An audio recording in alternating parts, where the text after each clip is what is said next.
पार्थाय प्रतिबोधितां भगवता नारायणेन स्वयं व्यासेन ग्रथितां पुराणमुनिना मध्ये महाभारत अद्वैतामृतवर्षिणी भगवतीम् अष्टादशाध्यायिनीं मम त्वामनुसन्ददामि भगवद्गीते भवेद्वेषिणी।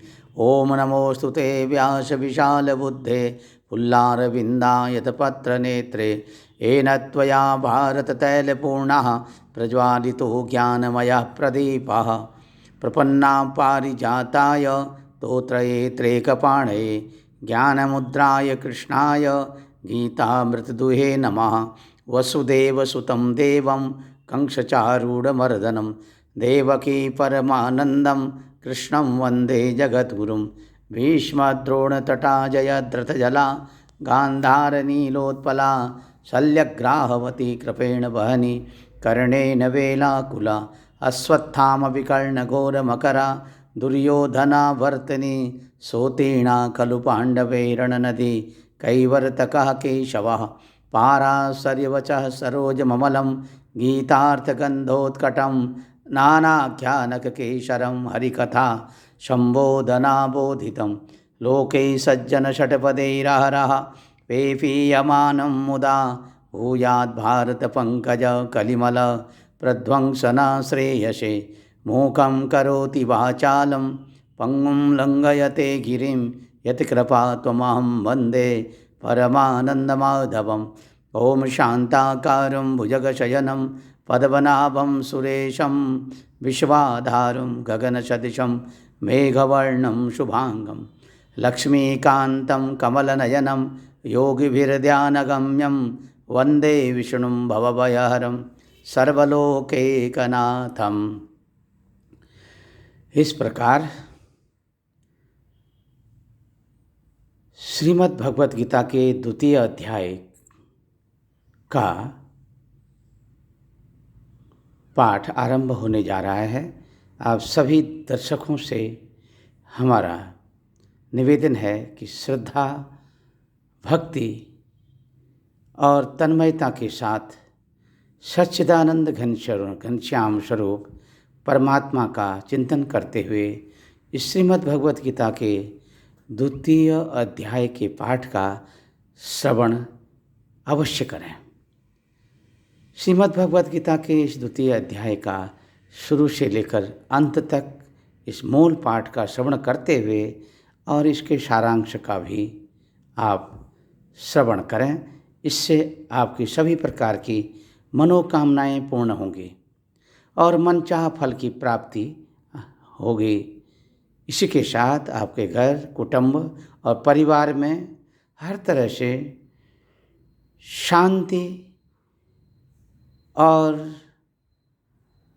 धन, ऐश्वर्य आदि की प्राप्ति होगी। इसमें किसी भी प्रकार का कोई संशय नहीं है। साथ ही भगवान श्री कृष्णचंद्र महाराज के चरणों की प्राप्ति भी अवश्य होगी। इसी के साथ ओम श्री परमात्मने नमः। अथ द्वितीयोऽध्यायः। संजयोवाच तं तथा कृपयाविष्टमश्रुपूर्णाकुलेक्षणं विषीदन्तमिदं वाक्यमुवाच मधुसूदनः। श्रीभगवानुवाच कुतस्त्वाकशमलमिदं विषमे समुपस्थितम् अनार्यजुष्टमस्वर्ग्यमकीर्तिकरमर्जुन क्लेब्यं मामिष्मगमः पार्थौ न तत्तैयुपपद्यते क्षुद्रं हृदय दौर्बल्यं त्यक्तोत्तिष्ठ परन्तप। अर्जुनोवाच कथं भीष्महं शङ्खे द्रोणं च मधुसूदन इषुभिः प्रीतियोस्यामि पूजार्हः वरिसूदन। गुरून् हत्वा हि महानुभावान् श्रेयो भोक्तुं भैक्ष्यमपि इह लोके हत्वार्थकामास्तु गुरूनिहैव पुञ्जीय भोगान् रुधिरप्रदिग्धान् न च तत्विद्मः कतरन्नो गरीयो यद्वा जयेम यदि वा नो जयेयुः यानेव हत्वा न जिजीविषामस्तेव स्थितः प्रमुखे धातिराष्ट्राः कार्पण्यदोषोपहतः स्वभावः पृच्छामि त्वां धर्मसम्मूढचेताः यच्छ्रेयस्यान्निश्चितं ब्रूहि तन्मे शिष्यस्तेऽहं शाधि मां त्वां प्रपन्नं न हि प्रपश्यामि ममापनुद्यात् यच्छोकमुच्छोषणमिन्द्रियाणाम् अवाप्य भूमावसपत्नमृद्धं राज्यं सुराणामपि चाधिपत्यं। संजयोवाच एवमुक्त्वा ऋषिकेशं गुडाकेशः परन्तप न योत्स इति गोविन्द मुक्त्वा तूष्णीं बभूवः। तमोवाच ऋषिकेशः प्रहसन्निव भारत सेनयोरुभयोर्मध्ये विषीदन्तमिदं वचः। श्रीभगवानुवाच अशोच्यानन्वशोचस्त्वं प्रज्ञावादाश्च भाषसे गतासूनगतासूंश्च नानुशोचन्ति पंडिताः। न त्वेवाहं जातु नासं न त्वं नेमे जनाधिपाः न चैवो न भविष्यामः सर्वे वयमतः परम्। देहिनोऽस्मिन् यथा देहि कौमारं यवनं जरा तथा देहान्तरप्राप्तिर्धीरस्तत्र न मुह्यते। मात्रा स्पर्शास्तु कौन्तेय शीतोष्णा सुखदुःखदाः आगमापायिनो नित्यास्तास्तिथि च स्वभारत। यं हि न व्यथयन्ते ते पुरुषं पुरुषर्षभ समदुःखसुखं धीरं सोऽमृतत्वाय कल्पते। नासतो विद्यते भावो नाभावो विद्यते सतः उभयोरपि दृष्टोऽन्तस्त्वनयोस्तत्त्वदर्शिभिः। अविनाशी तु तद्विद्धि येन सर्वमिदं ततं विनाशमव्ययस्यास्य न कश्चित् कर्तुमर्हति। अन्तवन्त इमे देहा नित्यस्योक्तः शरीरिणः अनाशिनो प्रमेयस्य तस्माद्युध्यस्व भारत। य एनं वेत्ति हन्तारं यश्चैनं मन्यते हतम् उभौ तौ न विजानीतो नायं हन्ति न हन्यते। न जायते म्रियते वा कदाचिन् नायं भूत्वा भविता वा न भूयः। अजो नित्यः शाश्वतोऽयं पुराणो न हन्यते हन्यमाने शरीरे।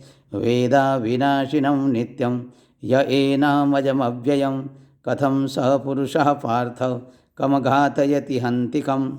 वाशांसि जीर्णानि यथा विहाय नवानि गृह्णाति नरोपराणि तथा शरीराणि विहाय जीर्णानि अनन्यानि संयाति नवानि देहि।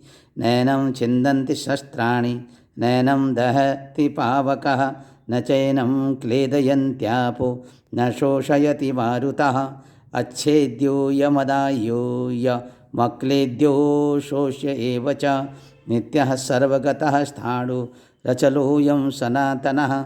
अव्यक्तोऽयमचिन्त्योऽयमविकार्योऽयमुच्यते तस्मादेवं विदित्वैनं नानुशोचितुमर्हसि।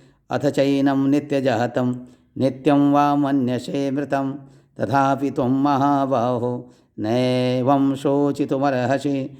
जातस्य हि ध्रुवोर्मृत्युर्ध्रुवं जन्ममृतस्य च तस्माद् परिहार्येऽर्थे न त्वं शोचितुमर्हसि। अव्यक्तादीनि भूतानि व्यक्तमध्यानि भारत अव्यक्तनिधनान्येव तत्र का परिदेवना। आश्चर्यवत् पश्यति कश्चिदेन माश्चर्यवद् वदति तथैव चान्यः। आश्चर्यवच्चैनमन्यः शृणोति श्रुत्वाप्येनं वेद न चैव कश्चित्।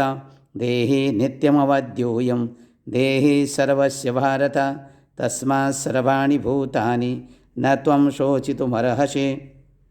स्वधर्ममपि चावेक्ष्य न विकम्पितुमर्हसि। धर्माद्वियुद्धात् श्रेयोन् यच्छत्रियस्य न विद्यते यदृच्छया चोपपन्नं स्वर्गद्वारमपावृतं।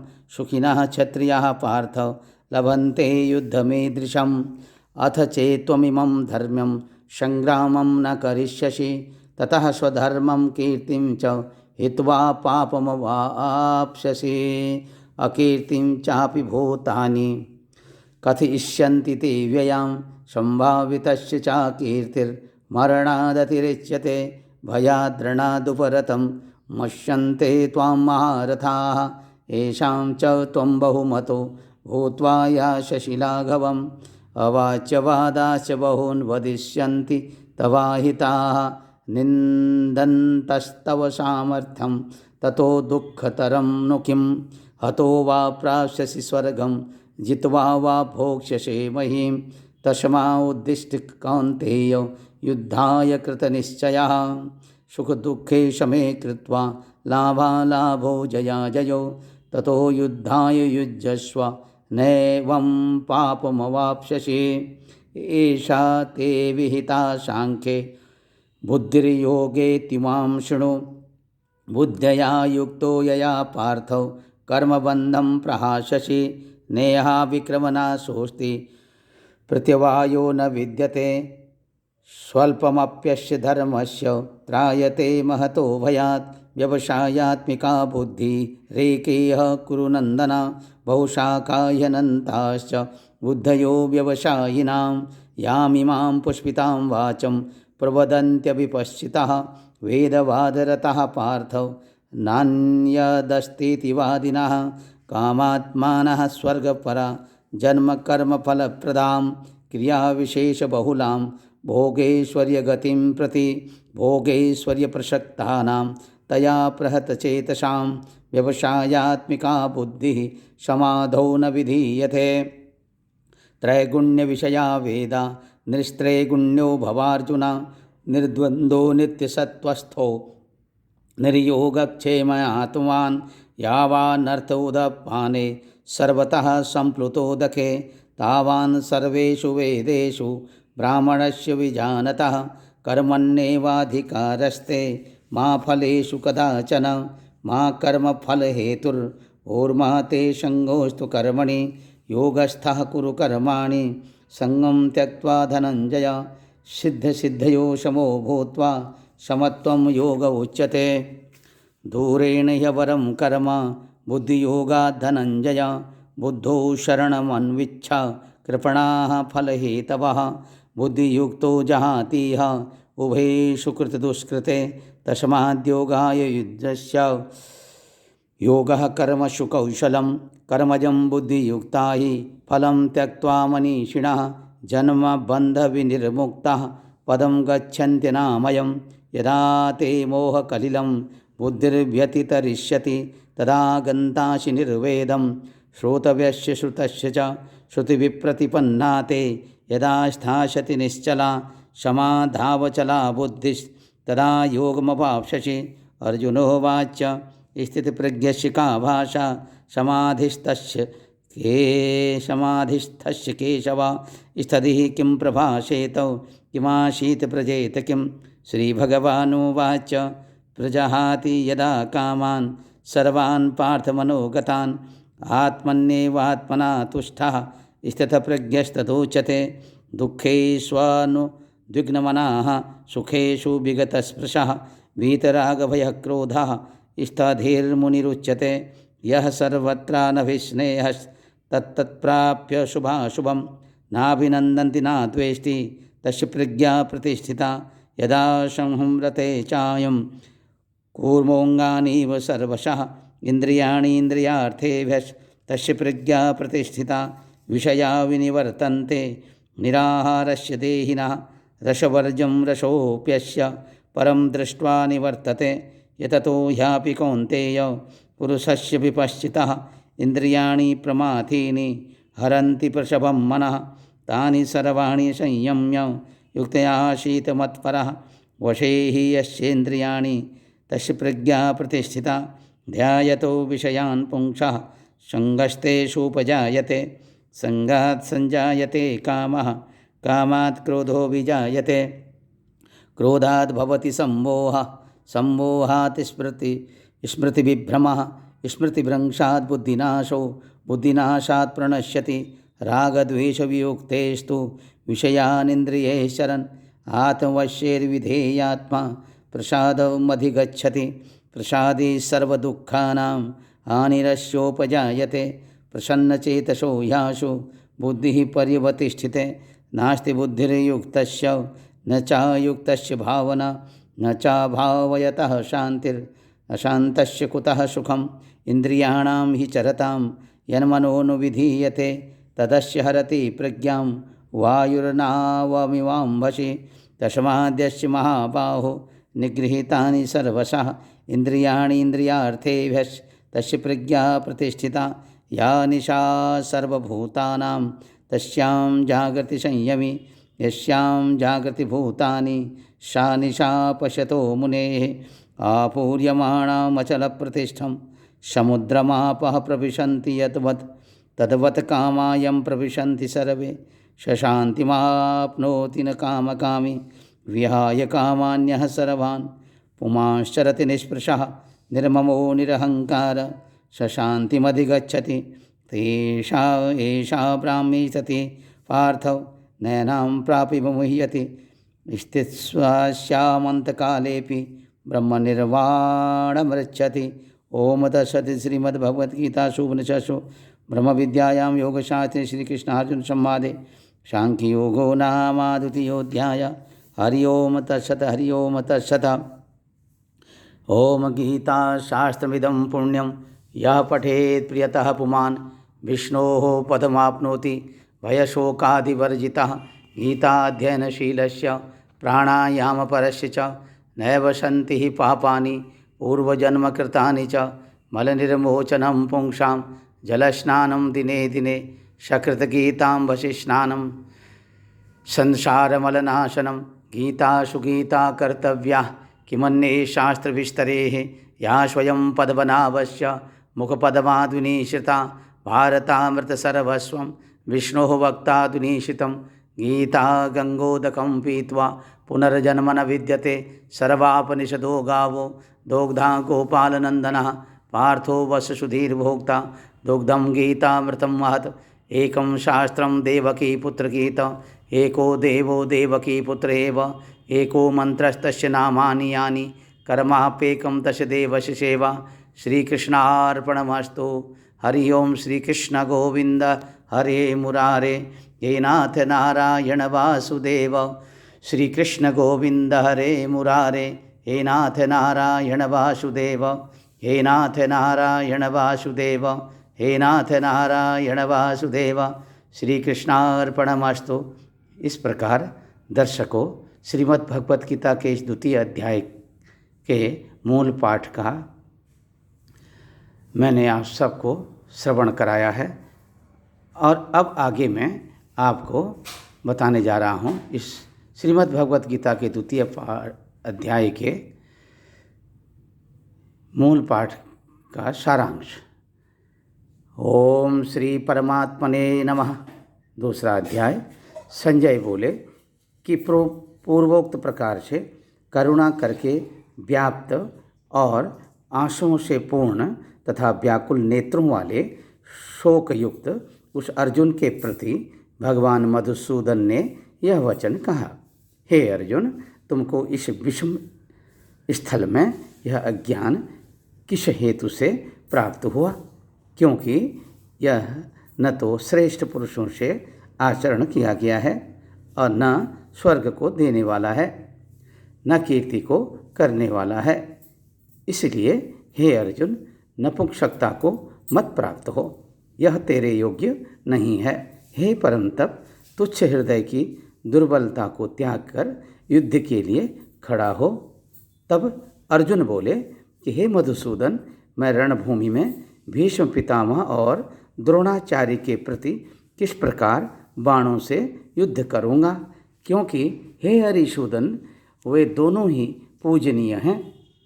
इसलिए इन महान भाव गुरुजनों को न मारकर इस लोक में भिक्षा का अन्न भी भोगना कल्याणकारक समझता हूँ। क्योंकि गुरुजनों को मारकर भी इस लोक में रुधिर से सने हुए अर्थ और काम रूप भोगों को ही तो भोगूंगा। और हम लोग यह भी नहीं जानते कि हमारे लिए क्या करना श्रेष्ठ है, अथवा यह भी नहीं जानते कि हम जीतेंगे या हमको वे जीतेंगे, और जिनको मारकर हम जीना भी नहीं चाहते, वे ही धृतराष्ट्र के पुत्र हमारे सामने खड़े हैं। इसलिए कायरता रूप दोष करके उपहत हुए स्वभाव वाला और धर्म के विषय में मोहित चित्त हुआ मैं आपसे पूछता हूँ, जो कुछ निश्चय किया हुआ कल्याणकारक साधन हो वह मेरे लिए कहिए, क्योंकि मैं आपका शिष्य हूँ।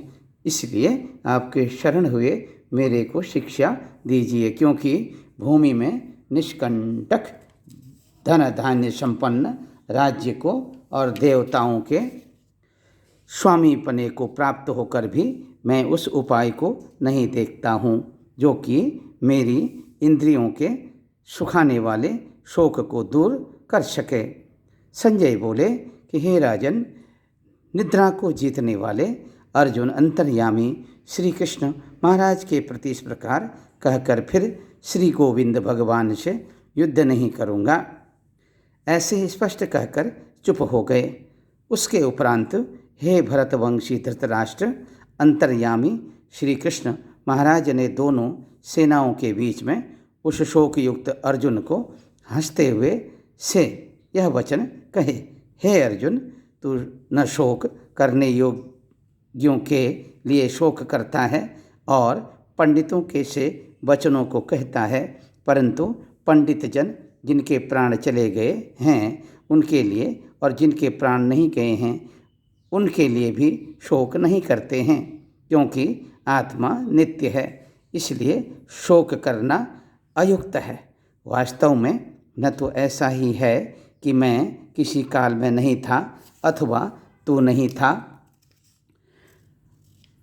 अथवा ये राजा लोग नहीं थे, और न ऐसा ही है कि इससे आगे हम सब नहीं रहेंगे, किंतु जैसे जीवात्मा की इस देह में कुमार, युवा और वृद्धावस्था होती है, वैसे ही अन्य शरीर की प्राप्ति होती है। उस विषय में धीर पुरुष नहीं मोहित होता है, अर्थात जैसे कुमार, युवा और जरावस्था रूप स्थूल शरीर का विकार अज्ञान से आत्मा में भासता है, वैसे ही एक शरीर से दूसरे शरीर को प्राप्त होना रूप सूक्ष्म शरीर का विकार भी अज्ञान से ही आत्मा में भासता है। इसलिए तत्व को जानने वाला धीर पुरुष इस विषय में नहीं मोहित होता है। हे कुंती पुत्र, सर्दी, गर्मी और सुख दुख को देने वाले इंद्रिय और विषयों के संयोग तो क्षणभंगुर और अनित्य हैं, इसलिए हे भरतवंशी अर्जुन, उनको तो सहन कर, क्योंकि हे पुरुष श्रेष्ठ, दुख सुख को समान समझने वाले जिस धीर पुरुष को ये इंद्रियों के विषय व्याकुल नहीं कर सकते, वह मोक्ष के लिए योग्य होता है। और हे अर्जुन, असत वस्तु का तो अस्तित्व नहीं है और सत का अभाव नहीं है। इस प्रकार इन दोनों का ही तत्वज्ञानी पुरुषों द्वारा देखा गया है।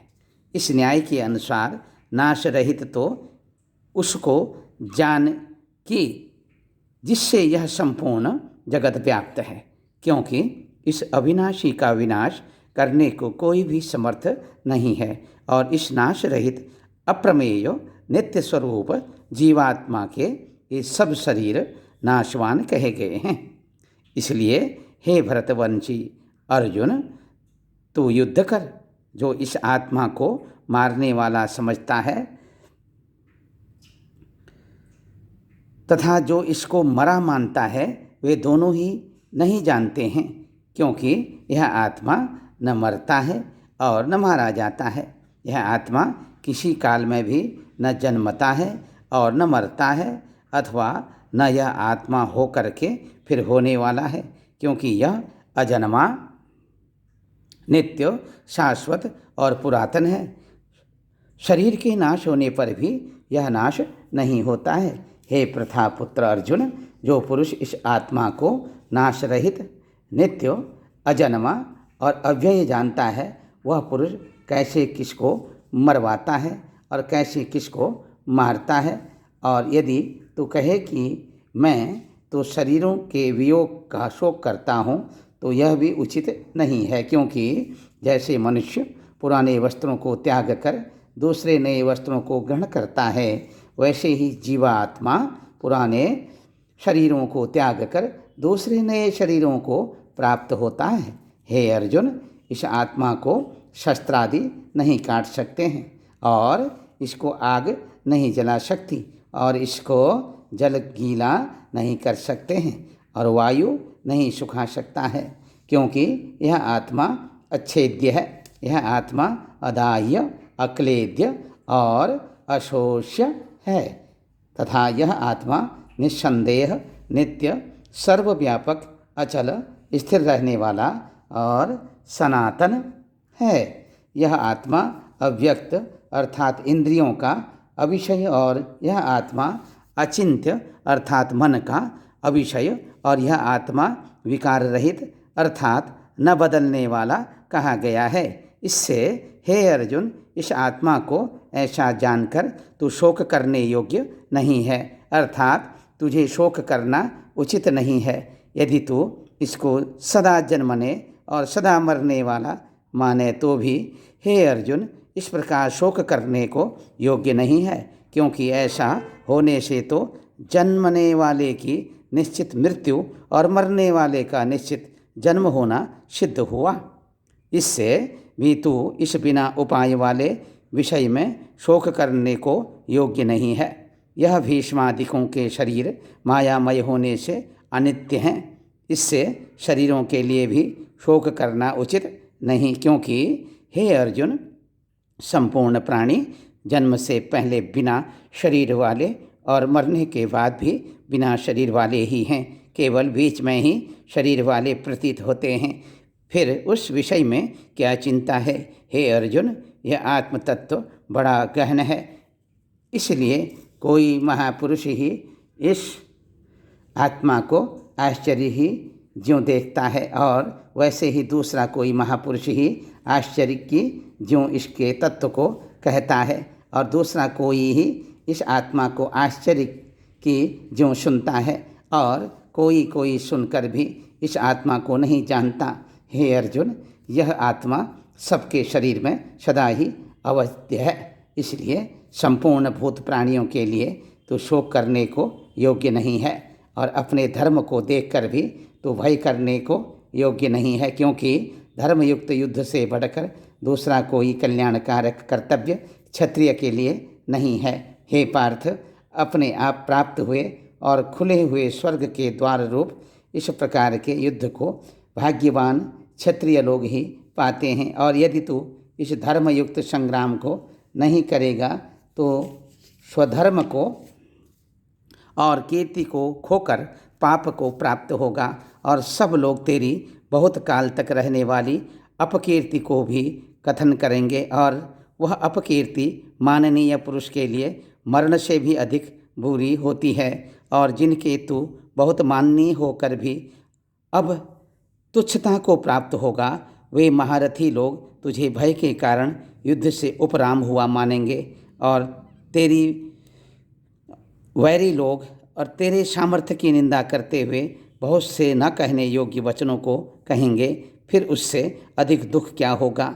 इससे युद्ध करना तेरे लिए सब प्रकार से अच्छा है, क्योंकि या तो मरकर स्वर्ग को प्राप्त होगा अथवा जीत कर पृथ्वी को भोगेगा। इससे हे अर्जुन, युद्ध के लिए निश्चय वाला होकर खड़ा हो। यदि तुझे स्वर्ग तथा राज्य की इच्छा न हो तो भी सुख दुख, लाभ हानि और जय पराजय को समान समझकर उसके उपरांत युद्ध के लिए तैयार हो। इस प्रकार युद्ध करने से तू पाप को प्राप्त नहीं होगा। हे पार्थ, यह बुद्धि तेरे लिए ज्ञान योग के विषय में कही गई और इसी को अब निष्काम कर्म योग के विषय में सुन। जिस बुद्धि से युक्त हुआ तो कर्मों के बंधन को अच्छी तरह से नाश करेगा। इस निष्काम कर्म योग में आरंभ का अर्थात बीज का नाश नहीं है और उल्टा फल रूप दोष भी नहीं होता है। इसलिए इस निष्काम कर्मयोग रूप धर्म का थोड़ा भी साधन जन्म मृत्यु रूप महान भय से उद्धार कर देता है। हे अर्जुन, इस कल्याण मार्ग में निश्चयात्मक बुद्धि एक ही है और अज्ञानी सकामी पुरुषों की बुद्धियाँ बहुत भेदों वाली अनंत होती हैं। हे अर्जुन, जो सकामी पुरुष केवल फलश्रुति में प्रीति रखने वाले, स्वर्ग को ही परम श्रेष्ठ मानने वाले, इससे बढ़कर और कुछ नहीं है, ऐसे कहने वाले हैं वे अविवेकी जन जन्म रूप कर्म फल को देने वाली और भोग तथा ऐश्वर्य की प्राप्ति के लिए बहुत सी क्रियाओं के विस्तार वाली इस प्रकार की जिस दिखाऊ शोभायुक्त वाणी को कहते हैं, उस वाणी द्वारा हरे हुए चित्त वाले तथा भोग और ऐश्वर्य में आसक्ति वाले उन पुरुषों के अंतःकरण में निश्चयात्मक बुद्धि नहीं होती है। हे अर्जुन, शव वेद तीनों गुणों के कार्य रूप संसार को विषय करने वाले अर्थात प्रकाश करने वाले हैं।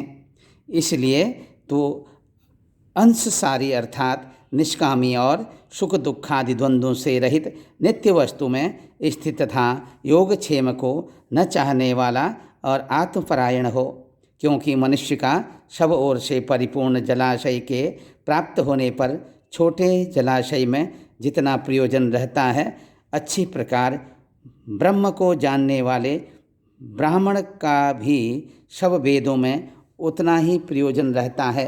अर्थात जैसे बड़े जलाशय के प्राप्त हो जाने पर जल के लिए छोटे जलाशयों की आवश्यकता नहीं रहती, वैसे ही ब्रह्मानंद की प्राप्ति होने पर आनंद के लिए वेदों की आवश्यकता नहीं रहती।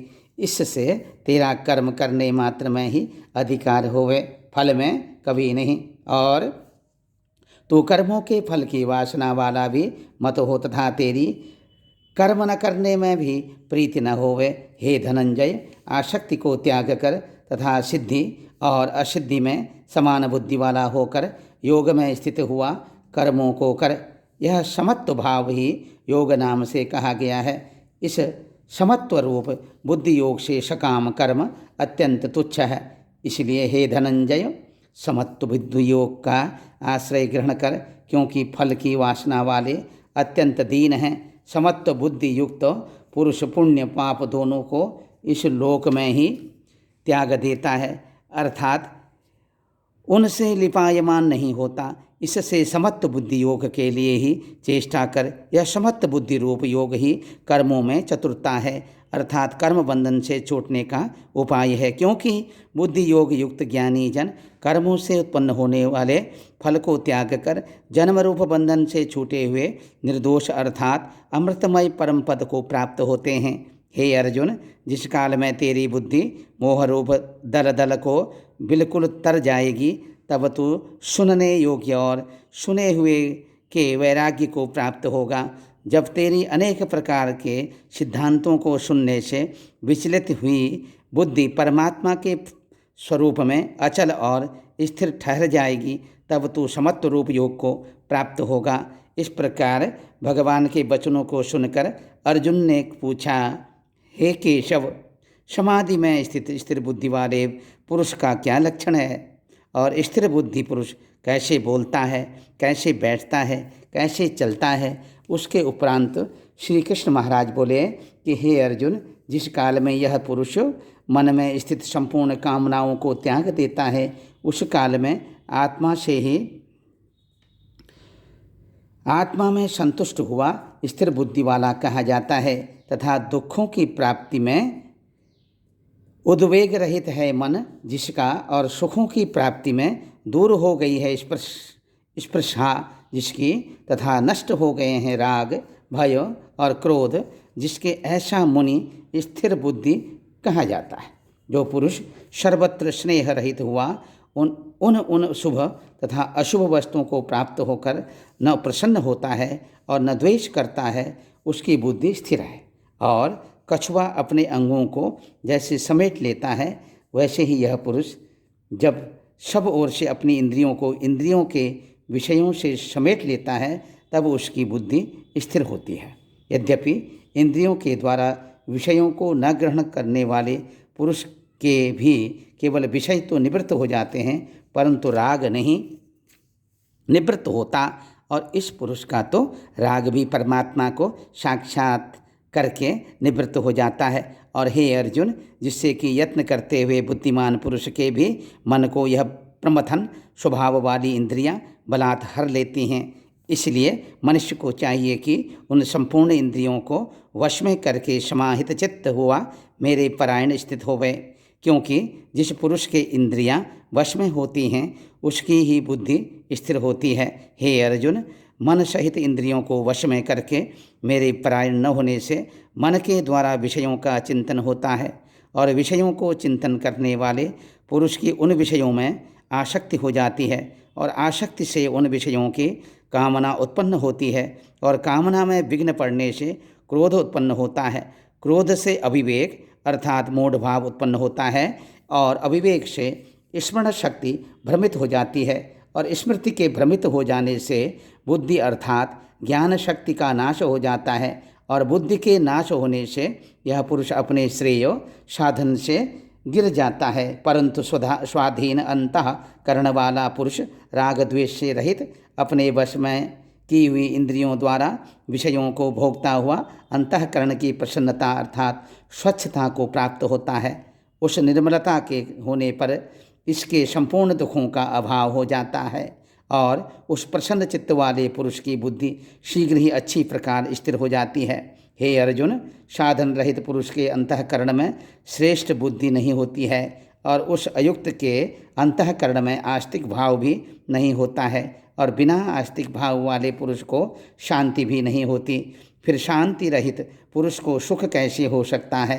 क्योंकि जल में वायु नाव को जैसे हर लेता है वैसे ही विषयों में विचरती हुई इंद्रियों के बीच में जिस इंद्रिय के साथ मन रहता है वह एक ही इंद्रिय इस अयुक्त पुरुष की बुद्धि को हरण कर लेती है। इससे हे महाबाहो, जिस पुरुष की इंद्रियां सब प्रकार इंद्रियों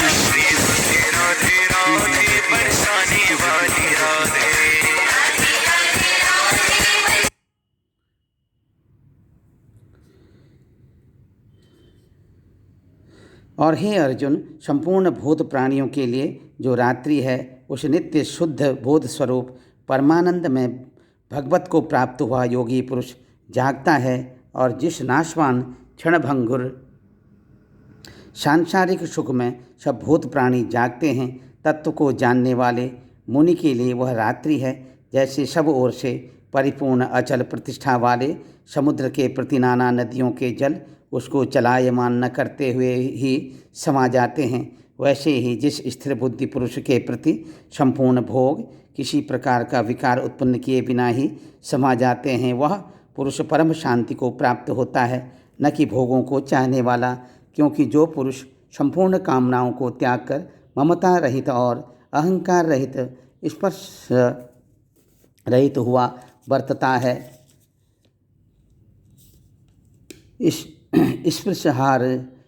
स्पर्शहार रहित हुआ बरतता है, वह शांति को प्राप्त होता है। हे अर्जुन, यह ब्रह्म को प्राप्त हुए पुरुष की स्थिति है। इसको प्राप्त होकर योगी कभी मोहित नहीं होता है और अंतकाल में भी इस निष्ठा में स्थिर होकर ब्रह्मानंद को प्राप्त हो जाता है। इस प्रकार श्रीमद् भगवत गीता रूपी उपनिषद एवं ब्रह्म विद्या तथा योग शास्त्र विषयक श्री कृष्ण और अर्जुन के संवाद में सांख्य योग नामक इस दूसरे अध्याय की समाप्ति और दूसरे अध्याय के मूल पाठ का हिंदी भाषानुरूप सारांश मैंने आप सभी भक्तों के कल्याणार्थ अपने ब्रह्म ज्योति ज्योतिष यूट्यूब चैनल के माध्यम से वीडियो बना करके ये भेजा है। आशा करता हूँ कि आप सभी लोगों को ये हमारी वीडियो अति पसंद आएगी और अब आप सभी दर्शक अपने मार्ग को प्रशस्त करेंगे और उस चैतन्य स्वरूप परमात्मा का ध्यान करते हुए अपने जीवन को सार्थक और सफल बनाएंगे। इन्हीं शब्दों के साथ जय ब्रह्मदेव, जय ब्रह्मदेव, जय जय ब्रह्मदेव। सर्वे भवन्तु सुखिनः, सर्वे सन्तु निरामया, सर्वे भद्राणि पश्यन्तु, मा कश्चित् दुःखभाग् भवेत्। ओम पूर्णमदः पूर्णमिदं पूर्णात् पूर्णमुदच्यते पूर्णस्य पूर्णमादाय पूर्णमेवावशिष्यते। हरि ओम तत्सत्, हरि ओम तत्सत्, हरि ओम तत्सत्।